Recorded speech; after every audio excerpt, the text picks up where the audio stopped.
What's up guys, this is Matt with Flagstaff Camera, and today we're going to talk a little bit about how you should choose which film stock you're going to shoot for any given day or project. Let's jump in.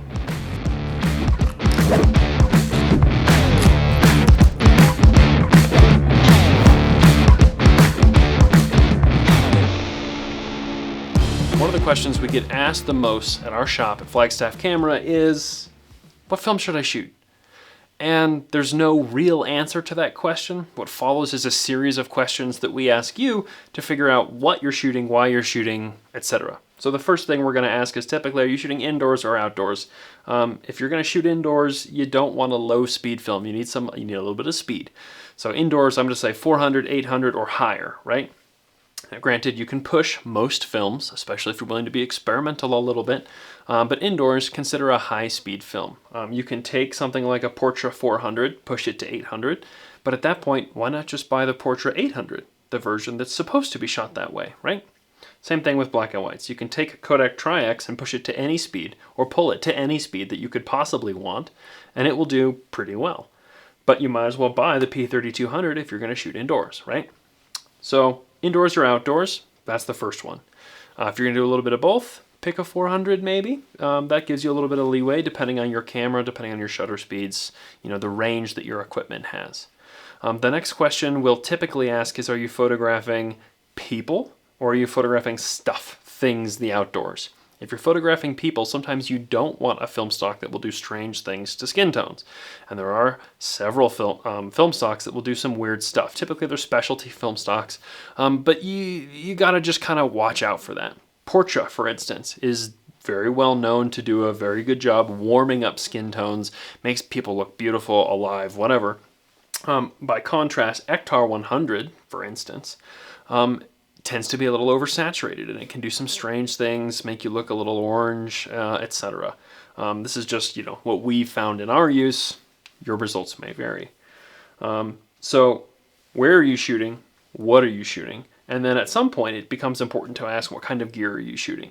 If you're going to try and shoot a high-speed film outdoors on a camera that doesn't have a reasonably high maximum shutter speed, you're going to struggle. Likewise, if you're going to shoot a camera that's really low, or a film that's really low speed, 80, 50 or less, you're going to need to be able to have a little bit longer shutter speeds. You need the 1 second, 2 second, 5 second, 10 second shutter speeds. And if you don't have a modern enough camera to pull that off, you got to make sure you got yourself a cable release. You got to make sure you're on a tripod, that kind of stuff.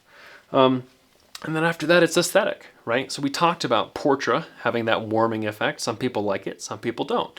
We talk about a little bit about something like Ektar, where you have that saturation. Some people like it, some people don't.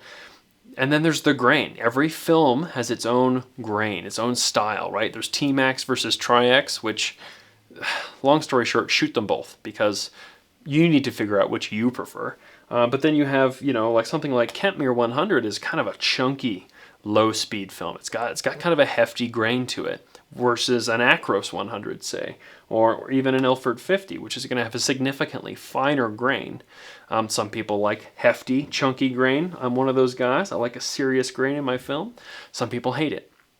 And this is all just for 35. If you're going to move up to medium format, at that point you got to figure out what that grain will do at a different size, and then you'll have significant camera limitations because your Nikon 35mm camera will probably go to a 4,000th of a second, but your medium format camera probably won't. You're probably going to max out somewhere around 500th of a second, so you have to start paying a little bit closer attention to your ISOs at that point.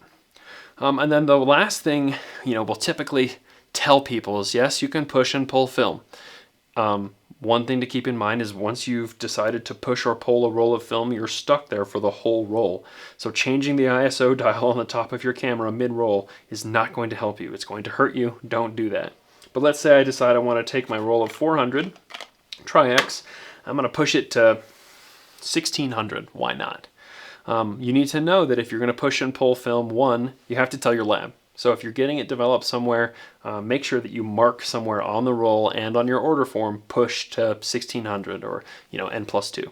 And then also you want to make sure that you know what that's going to do to your image. Pushing film will typically increase contrast. If you push film and if you push your color film, you're going to start to get some color shifts, some interesting things going on. And then the opposite, of course, happens when you're pulling film down from box speed. Let's say I wanted to pull my Tri-X down to 100, right? I would tell my lab, you know, N-2 or pull to 100, and then I would expect my images to get slightly lower contrast, slightly less aggressive in the oomph, you know, in the blacks that you would typically expect. You're going to get a little bit more midtones, which sometimes is what you want. Pulling your color film down, often you'll get you'll get like a desaturated sort of look to the colors, which again, some people like. But if you're photographing, you know, something that's very colorful and you pull your film, maybe that's not going to be what you want. So just a little primer about which films, you know, sort of you can shoot and why you should be making those aesthetic choices based on what you're shooting, when you're shooting, etc. When in doubt, just ask the lab you're buying from, because most labs, whoever's on staff there knows their film stocks. They know what they prefer, and they know kind of the general aesthetic of every film stock that they carry. Anyway, it's a quick primer on film stocks. Any questions, comments, concerns, just, you know, drop them in the old comments box. If anything I said strikes your fancy or you need to buy some film, just check us out, flagstaffcamera.com.